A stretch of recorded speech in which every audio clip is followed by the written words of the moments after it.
We all wanted the hero story to be true, but we all wanted the truth more. Today we lost one of our most decorated soldiers and sadly inherited a war criminal. Ben Roberts-Smith, a murderer, a bully and a liar. So one word, justice. It was the battle of and for Ben Roberts-Smith's life. I don't want people to think of this as a bad day for Australian soldiers. Ben Roberts-Smith, war hero, awarded our highest military honour for bravery, the Victoria Cross. Recipient of the Medal for Gallantry, a man of military legend. It is a vindication for the brave soldiers of the SAS. He was a legend about whom honourable history should have been written. Today, that history was rewritten, declared dishonourable. The soldier who claimed he had been defamed, now humiliated and branded a war criminal. Today is a day of some small justice for the Afghan victims of Ben Roberts-Smith. Nine's publishing managing director, James Chessel. The series of stories at the centre of this trial will have a lasting impact on the Australian Defence Force and how our soldiers conduct themselves in Afghanistan. Respondents have established. Federal Court Judge Anthony Basenko finding Roberts-Smith murdered or was complicit in the murder of several unarmed Afghans. While his reputation was being torn to shreds, Roberts-Smith opted for a sun lounge poolside in Bali.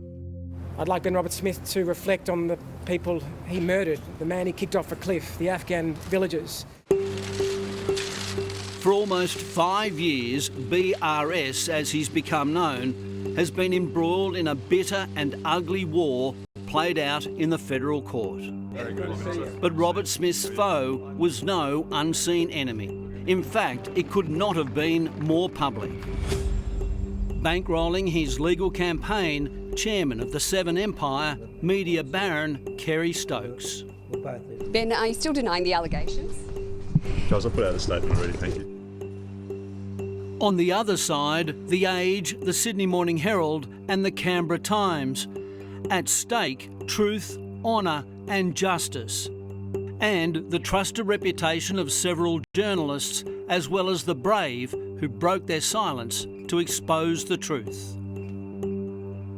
Today is a day of justice. It's a day of justice for those brave men of the SAS who stood up and told the truth about who Ben Roberts-Smith is. A war criminal, a bully and a liar. Lawyers for Ben Roberts-Smith struck first today. More than 100 days of evidence, 40 witnesses. It wasn't cheap. An estimated bill in the tens of millions. In Roberts-Smith's sights, Nick Mackenzie, an award-winning investigative journalist for 9 newspapers and 60 Minutes. Chris Masters, veteran journalist and author.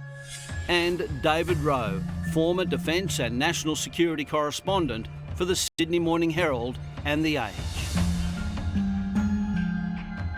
In a nutshell, the complex case came down to this. The Sydney Morning Herald, The Age and the Canberra Times published stories outlining alleged war crimes, including alleged murders. The reports detailed an assault on the Afghan village of Darwan in 2012, when it's alleged Roberts-Smith kicked an unarmed civilian off a cliff. Ali Jan was found dead with bullet wounds to the head, machine-gunned, it's claimed, on Roberts-Smith's orders.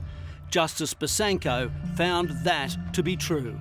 The newspapers also claim that Roberts-Smith murdered another Afghan who had a prosthetic leg. Justice Basenko found that to be true. The newspapers reported Roberts-Smith was involved in 2 other unlawful killings, as well as bashing an unarmed Afghan in the face with his fists, kneeing him in the stomach, and had to be ordered to stop by his commanders. Justice Basenko found that to be true. The newspapers also reported Roberts-Smith bullied a junior trooper and threatened him with violence. Justice Basenko found that to be true.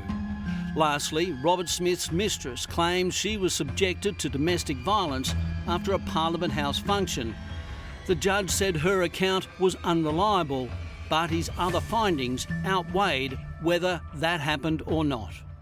The findings damning for the once revered Afghan veteran. I think it was a great call back in June 2018 to run that story. I think it will go down in the history of the news business as one of the great calls. The publications relied on truth as a defence, maintaining the reportage was, quote, substantially true, and claimed Robert Smith broke the moral and legal rules of military engagement. The case, plagued with countless twists and turns, included claims Robert Smith buried a lunchbox containing USB drives with photos cataloguing his tours of duty. Among the photos allegedly uncovered, soldiers drinking from the prosthetic leg of a Taliban fighter allegedly killed by an Australian, a soldier wearing a Ku Klux Klan outfit, another showing a commanding officer simulating a sex act with a fellow soldier. Nicholas Owens SC, who represented 9 newspapers, argued soldiers were not free to kill indiscriminately. One matter is perfectly and unambiguously clear. Once a person has been placed under control, no matter that he may be the most brutal, vile member of the Taliban imaginable, an Australian soldier cannot kill him. To do so is murder. A notion confirmed today by Justice Anthony Besanko. Ben Robert Smith's legal team would normally have 28 days to appeal the judgment. Justice Besanko agreed to extend that to 42. This case may yet have more twists and turns.